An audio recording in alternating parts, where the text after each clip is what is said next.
Assalamualaikum warahmatullahi wabarakatuh. Halo teman-teman sekalian, bertemu lagi bersama saya Ani Anggraini, mahasiswi Teknik Mesin Universitas Nusa Putra Sukabumi.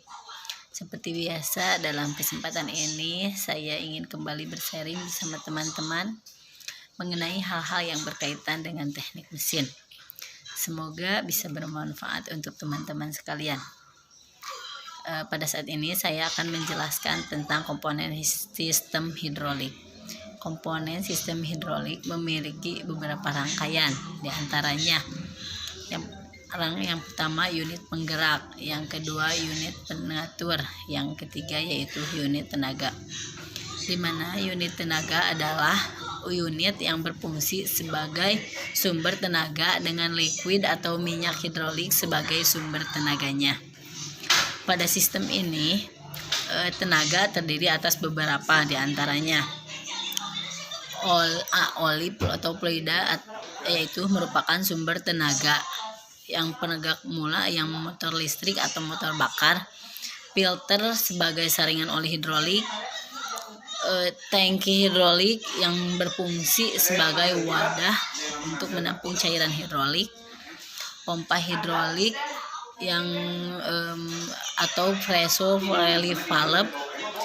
Fluida atau oil merupakan sebuah unsur terpenting yang tidak dapat dipisahkan dalam suatu sistem hidrolik karena merupakan sumber penggerak yang dipompakan dari sebuah reservoir melalui katup pengontrolan dan diteruskan ke silinder dan motor listrik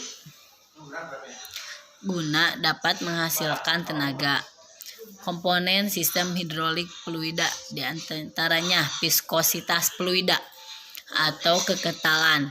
Viskositas merupakan nilai tahanan di dalam suatu cairan untuk mengalir. Apabila cairan itu mudah mengalir, dia dikatakan bahwa bahannya itu atau viskositasnya itu rendah dan dalam kondisi yang encer. Jadi maka semakin kental kondisi cairan, maka viskositasnya akan dinyatakan semakin tinggi.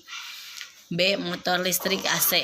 Motor AC adalah sebuah motor listrik yang digunakan oleh alternating current atau arus bolak-balik AC. Umumnya motor AC terdiri dari dua komponen utama, yaitu starter dan rotor. C. Yaitu tangki oli hidrolik atau reservoir. Reservoir sering disebut juga sebagai ruang penyimpanan sebuah fluida atau sebuah tangki agar fluida hidrolik tetap bersih. D. Filter oli hidrolik. Filter atau saringan hidrolik pada umumnya terdiri dari filter kasar, filter saringan halus, dan umumnya menggunakan dengan filter magnetik. Filter ini berfungsi untuk memisahkan kotoran yang ada agar tidak terbawa pada proses kerja sistem hidrolik yang akan menurunkan performa dari sistem hidrolik itu sendiri. E. Pompa hidrolik. Pada dasarnya sistem hidrolik merupakan sistem yang memanfaatkan sebuah fluida untuk dapat menghasilkan tenaga mekanis. Fluida tersebut akan disalurkan ke semua bagian sistem hidrolik yang pada akhirnya akan digunakan untuk menghasilkan sebuah kerja dari sistem hidrolik tersebut, sehingga dibutuhkan fluida bertekanan untuk dapat mengalir di sistem hidrolik itu sendiri. Maka fluida tersebut akan menghasilkan tenaga yang tinggi. Pompa hidrolik berfungsi untuk menimbulkan atau membangkitkan sebuah tekanan dan aliran fluida serta memberikan gaya dengan jumlah sesuai dengan kebutuhan. Pada umumnya pompa hidrolik akan menghasilkan 3 fungsi. Yang pertama kevakuman. Pompa hidrolik khususnya yaitu inlet akan menciptakan sebuah kevakuman agar tekanan atmosfer mampu mendorong sebuah fluida untuk masuk ke dalam pompa hidrolik. 2. Flow. Gerakan pada sebuah pompa hidrolik akan dapat menghisap fluida ke dalam chamber atau ruang tekan sebuah pompa, membawa melalui pompa dan menekan serta mendorong fluida itu ke dalam sistem hidrolik. 3. Tekanan. Tekanan yaitu sebuah sistem pergerakan pompa yang akan meluidah fluida dari yang berkecepatan menjadi bertekanan. Adapun jenis pompa hidrolik yaitu pompa roda gigi.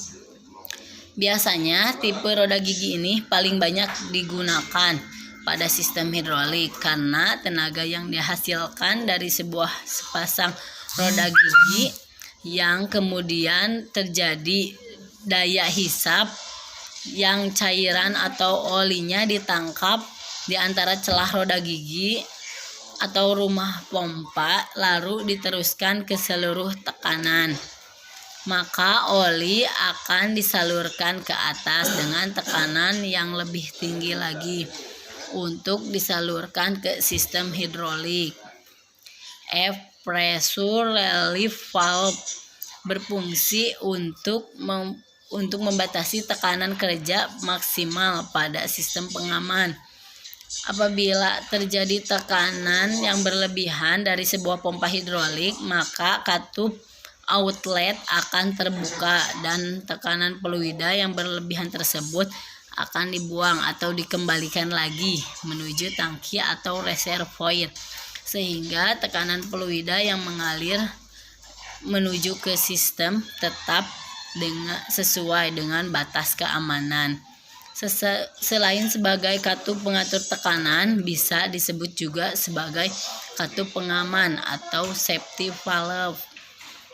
Karena katup ini berfungsi untuk mengurangi tekanan input atau tekanan kerja menjadi tekanan tertentu.